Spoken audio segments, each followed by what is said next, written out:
Everybody, welcome to the third episode of the Leadership Blend with your host Ricardo Rice. And today, okay, y'all know all my guests are great, but today I have I call her the $1 million millionaire because that's what she is. Actually, she's probably $1 billion, probably underselling her. So I'm gonna say the $1 billion lady. Met her last month at her amazing event MogulCon, and I had to have her on the show because she just understands the dynamics of making great women. So without further ado, I'm not even gonna take any more time. I'm gonna let her introduce herself, and y'all know how we're gonna go from there. We're just gonna go. So tell us about you. Wow, that is a loaded question. All right. For you, it really is. For the viewers, we'll give you just a high level. Synopsis. Give me a synopsis. So I'm Dr. Felicia Phillips. I'm a master business strategist and serial entrepreneur. I have been in business this year 30 years. Yeah, I started when I was 2. Now, make the distinction. We're not talking about small time business. We're talking about. No, these have been businesses like IT, global logistics, different types. Right now, what we're most proud of is working with diverse businesses to become corporate ready so that they can diversify their revenue by gaining contracts with corporations. For those that do not know what that means, that's oh, come on. This is the leadership book. I know what it means. I mean, look, I'm the MBA. I know what that means. But, for those that are just tuning in or really trying to grasp a business mindset, what would that mean? What does that statement mean to them? So what that statement means is a lot of corporations have what you call supplier diversity, which means they have an initiative to do businesses that are minority based on ethnicity or gender. So you could be African American, Indian, Hispanic. You could be a part of the LGBT community. You can even be disabled. Individuals with disability now qualify under diverse businesses. So these are women. These are anything that you would consider to be minority or diverse. And so with that, these companies are saying, hey, we want to seek these businesses out to either render services, become a part of our supply chain, because we want to increase our spend with diverse businesses. Good deal. Take us back to the beginning. So how did you get started in all of this? Oh, wow. you know I had to ask. How did you get started in all this? But, fortunate for me, and I do consider it very fortunate that I was born into a family of entrepreneurs. So where most people are born into a family of maybe hard workers, people who went to their 9-to-5s every day or maybe worked 2-3 jobs, I was raised with people who own their own businesses. So my father owned his own business. My uncles, who were like my fathers, own their own businesses. And I was always drawn to that. So whenever they would have what we would consider to be a mastermind group, I was there. I was always in the corner around. My father had a construction company. My uncle owned a clinical psychology practice. My other uncle owned an automotive service center. Okay. Right? So I got to listen to the good, the bad, and like you say, the ugly, right? But I was never discouraged. And so growing up, literally at 8 years old, my mom had saved this sheet of paper where I wrote at 25, I was going to own my own business. I was going to be a millionaire, like all of these things that I wrote. So I instinctively knew that entrepreneurship was the road that I was going to take. So the ideology that an environment raises a child. Right. Do you agree with that? I totally agree with that. Now, I do believe that once you become an adult, right? So my parents raised me to the best of their ability. I left home at 17. Now, I believe that once you become an adult, you have the ability to say, I choose to change my life, because your parents didn't get a handbook, right? They can only raise you, educate you, expose you based on what they know, right? Now, as an adult, you don't have to keep saying, well, this is the way I was raised, because now that becomes an excuse. What you can say, yes, I was raised this way. However, I choose, and that's what I did. You know, my parents, they did great it took me as far as they could. But there was a moment in my life when I said, I want something greater than they were able to give me. And so when I left home and I was at Georgia State, what was important to me is I began to be exposed to people like Dale Carnegie, Napoleon Hill, books of that nature. And so I sought that out. And I said, this is who I want to be, right? Because I'm looking at people who are making it happen. They're no different than I am. See, what we have to realize is that success is our birthright. You know, society tells us so many things. We see so many negative images, especially as African Americans, that we begin to internalize that. I don't have to be what society tells me to be. I have to be what I believe myself to be. And what I believe about myself is that I am great. And so you have to educate yourself. You have to invest in yourself. That is a continuous thing. See, we have to stop looking at what everybody else is doing. That's true. Because what everybody else is doing is not going to take you down the path of success. What's going to take you down the path of success is what you are doing. And so if you are continuing to educate yourself to be the best at your craft, to position yourself in circles where people are where you want to be, that is what gets you to the next level. It's not about your clothes. It's not about hair or jewelry or anything of that, because all of that, these are all depreciating assets. They're not going to put any money in my bank account. But what will put money in my bank account is my ability to perform as a business owner. I'm Dr. Felicia Phillips, and this is MogulCon. MogulCon is a 3-day experience for women of color entrepreneurs. The number of firms owned by African American women has grown by an impressive 164% since 2007. In 2018, American Express reported that African American women own 2.4 million businesses, surpassing their male counterparts in business ownership. MogulCon was created for such a time as this. Okay, so the ideology that the environment kind of, I don't want to say dictates, I don't think it dictates, but it does have a very big hand in how a child sees themselves or their perception of themselves. Going off your example, worked for you. Yes, it did work for me. So altering, in that same ideology, you think that altering what a child sees can make a huge difference as well? A child is a sponge. So whatever you put in front of them, they are going to soak up. That is an opportunity that we miss so very often. See, when you're in the first 5 years of life, your brain is able to soak in so much. We should be consistently in our children just giving them information, foreign language, exposing them. But instead of keeping them in a box, saying that, you know, they're just a baby, hey, let's play, right? We need to push each other outside of the limits. Because we have the ability, and we say this all the time haphazardly, we have the ability to create wealth. But do we believe that, right? So when I look at my environment, what I saw was the ability to create wealth. Why do I believe it? Because I saw it happen. How did I see it happen? I saw them providing for their families, investing in the community, providing jobs. So I knew that I could do the same thing because I had tangible results in front of me. So for the adults, if you missed it as a child, and now we're in adulthood. Yes. So we had a conversation about mentorship and finding the right mentor, and you had a whole synopsis on it, which I actually loved. Let's get back into that. So how does one individual, and we'll say women, how does a woman find a good mentor? What should she be looking for? So first, you got to start with yourself. You know, I liken it to, you know, oftentimes as women will say, you know, I want a good man, I want to have a good job, or whatever, right? But who are you? Because if he has all of these attributes, what are you bringing to the table? Right? True. Because what we miss is that we're getting into relationships where we're not equally yoked. Okay? And that's a whole nother That's a whole nother. Okay? So if I'm looking for a mentor, the first thing I'm looking at is how do I serve?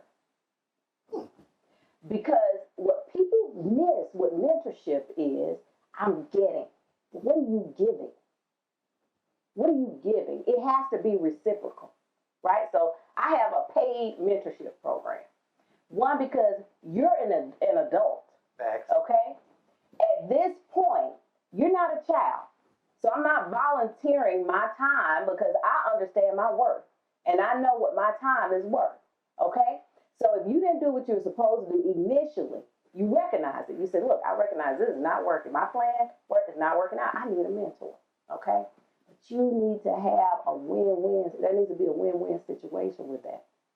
This is true. It's very true. Right? Because what you don't want is your mentor to feel like this is a waste of time. And you have to be willing. Because everybody's not coachable, if you will. So if you go into the relationship thinking that you already know everything, that's not the place for you. In a mentorship relationship, you have to be able to absorb.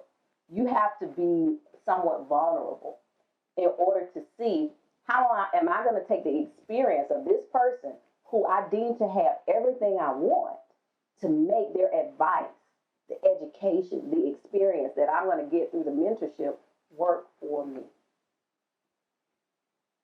That means you got to be honest with yourself. You have to be honest. You know, when we look at successful people, and you may think to yourself, that's what I want. That's what I want to be. What you don't see is what it took for them to get to that point. Absolutely. So if somebody looks at me today and they're like, wow, you know, it's great. I want what she has. Well, this is 30 years in the making. There are a lot of trials and tribulations that went into being Dr. Felicia Phillips that you may not be willing to pay. Now, with the mentorship, guess what's going to happen? I'm going to reduce your learning curve. You're not going to have to go through all those trials and tribulations that I went through, right? But there's a cost for that. Because what I'm going to be able to do is help you achieve your dreams a heck of a lot faster. Like that. So we have to adjust our thinking about what we want, because everything has a cost associated with it. Cost of time, cost of money, sacrifice, right? And so you have to be willing and astute enough to ask yourself certain questions to see, how do you level up?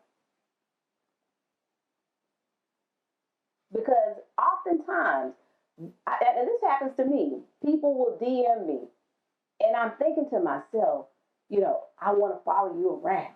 I want to come and see, you know, how you do what you do. But I don't know you. I don't know you. I may be willing if you approach me the right way. So you have to study a person first. Before I ask a person to be a mentor to me, you better know that I'm going to know as much as I can about them. I'm going to know what makes them tick, what makes them move, what gets them excited, because I want them to know that I've done my homework. I came ready. We're not doing our homework these days. We just want it to happen. But there has to be, you have to take time and research. If there's a company you want to do business with, guess what? You got to do the research. Pull their stockholder report. Pull their report. See what they're doing. See what their good, bad, and ugly is. And then say how you can solve their pain point. We're not taking the time to do that. And that is the difference in your success. I designed MogulCon as a resource bank of thought leaders, business strategists, and expert facilitators dedicated to motivating, empowering, and educating African American women entrepreneurs in how to do good business, advance to higher earning potentials, and sustain their products and services in today's free enterprise. Partnering with MogulCon provides unparalleled opportunity to leverage your brand with the benefits that come through diversity and inclusion in the marketplace. Okay, so tailing on your ideology of mentorship, let's segue into MogulCon. Your amazing event that I attended in December. Was that December? No, that was actually the very end of October. Seriously? Yeah. But I'm glad you feel that way. I felt like it was December. Like I literally, because my birthday's on Halloween, so I literally felt like it was December when this event happened. That was in October. Okay, so picture it, people. I walk into this hotel in Dunwoody. We're in Dunwoody. Yeah. This hotel in Dunwoody. This event I happened to see. I solicited, got accepted. Walk in. I'm expecting to kind of be a nice event, you know, maybe a nice event. The flyer was nice. Walk in, I get greeted at the door. I walk through the double doors, and lo and behold, it's like this mantra of just vendors, and everybody's running around. There's like this $1 million stage, in the conference room. There's all these rooms, people learning and growing, and I'm just stumped. And I meet the founder, which is sitting on my couch right now, and I'm just blown away. What inspired MogulCon? Wow. So what inspired MogulCon was actually my journey as an entrepreneur. So you got to think, when I started, it wasn't all the platforms that we have today, like social media, not even the internet, right? None of that was there. And so I wished there was, and I go to a lot of conferences. Really? Oh, yeah. I think every entrepreneur should have a list of conferences that they're going to invest in to attend for their growth, okay? Growth. Keyword, growth. That's what MogulCon is about. I wanted to create a platform where you can get access, you can get the resources, the relationships, and the tools that you need to grow your business. See, we're not growing and scaling. What we're doing is we're passionate about something. We think it's a business, but all we've done is create a job for ourselves. Why is it a job? Because you're not employing anybody. You're not. You can barely pay yourself. You can barely make ends meet. And so although there are 2.4 million African American women in business, they're creating jobs, not businesses, for themselves. And so how do we move the needle from that? A lot of it is you don't know what you don't know. You have an idea, people say you're good at something, and you think, hey, I can turn this into a business. But what happens is you become the employee of the business, not the CEO. And it is the CEO that moves the company forward. I want to make and equip CEOs. All right, hold that thought. Explain that. Okay. Explain that statement. So as a CEO, you have a vision as a CEO. There is a culture within your company. That's one piece that we miss, is that we don't know how to clearly define the culture within our company. Is it a merit-based culture? Is it a performance-based culture? What type of culture are you creating? Now, once you're clear on that, the people that work for you have to buy into that culture, right? So now I buy into that culture. I'm excited. I want to believe in your vision. I'm digesting it bit by bit. And so as an employee of the company, a part of your vision, I want to do whatever to move you forward. I bought into it. I drank the Kool-Aid, right? But it's not just about the vision. How are you going to sustain the company so that you can pay these employees? So what MogulCon does is it takes you step by step in one, realizing what are our offerings? Are we operating in a lean perspective? So when lean was created, which was initially idealized by Toyota, it was streamlining the supply chain of a company, which means making sure that your products are getting there just in time, that you're saving money, you're extending that to your vendors, all of those things that we don't even think about when it comes to business, and we only apply it to a product base. What I'm teaching you, because most of our businesses are service-based, is how to do that efficiently. How do you choose your speakers? Because you have some amazing speakers. How do you choose your speakers? Well, I have a great team. Right now, our official publicist is mainly media. So I always share my vision for MogulCon that year with her, and then she helps me to procure those speakers. Okay, good deal. I think you have to have a team. MogulCon is not built for me. It's built for the people I serve. And so what's important to me is that I'm curating speakers that they need to hear from. And these are proven people who are successful in their track. They're not just posting pictures and videos and saying I'm successful, but they have an actual track record of success. Our goal is that your organization would see value in our platform and join us as we continue to provide resources, access, and tools to our moguls. We look forward to partnering with you at MogulCon.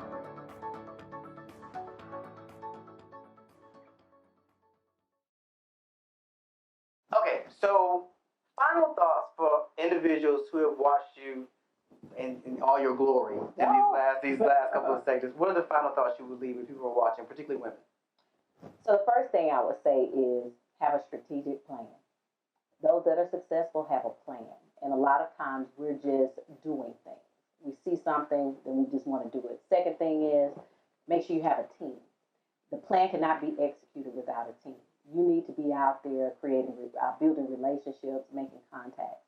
And number three, you got to have some type of spiritual foundation, because you have to have a place where you can come and clear your mind, where you can center yourself, because you have to be your best at all times. And if you're burning the candle at both ends, you're not resting, you're not allowing your creativity to build and grow. And that is something, we're like, oh, team, no sleep. That is not cute. That is not cute at all. I've always said that. Right? You have to take time to rejuvenate yourself, to really think about the decisions that you're making, because if you're thinking as a CEO, your decisions are impacting the people that work for you.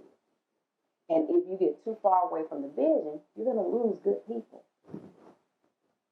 So those are the three things that I would reiterate to your viewers, because those are the three things that we miss so very often. Okay, just as a sidebar, you have kids, correct? I do. How many kids do you have? I have 2 children. I just want to point that out, because you, outside of what you do, you understand balance, because you manage to raise a So I'm family. going to challenge you on that, because here's what I've learned. As an entrepreneur, no 2 days are alike for me. So you cannot create balance when your days are not the same. If I was working a 9 to 5 and I knew what time I had to be at work, I knew what time I got off, I knew what time I would be home, I could probably create some balance. As an entrepreneur, my clients are contacting me. I've got fires I may have to put out for them, right? I've got meetings to take. Then there are other variances that happen throughout the day. Can't have balance, but what I can do is set priorities. I can have boundaries that create what resembles balance. All right, in that same vein, give us some examples. When you were early on, examples. Here's some early on things. When my kids were in school, you cannot call me between the hours of 10 and 5 unless it is an absolute emergency. Because, people think of something and pick up the phone and think you're an entrepreneur and that you're available all the time, right?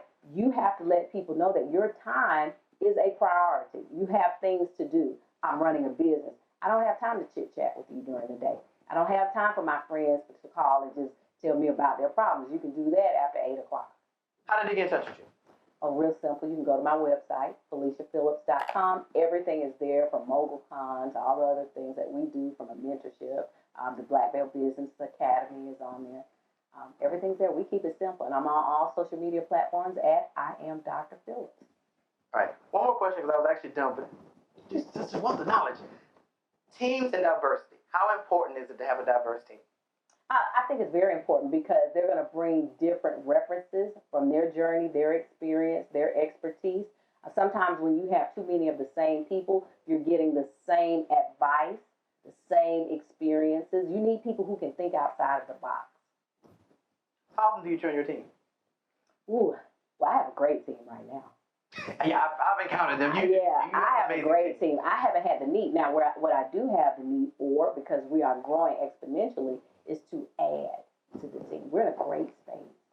I don't want to replace my team. They get me. I think you have to get the person. They know what I believe in and what I stand for. And you have to stand for something. We live in a time where people want to follow the trail of money. They want to see what you invest in as a company, what you believe in. And so they understand that about me. All right, everybody. There you have it. The amazing Dr. Felicia Phillips. And we will see you guys next week on the Leadership Blend TV show with your host, Ricardo D. Rice.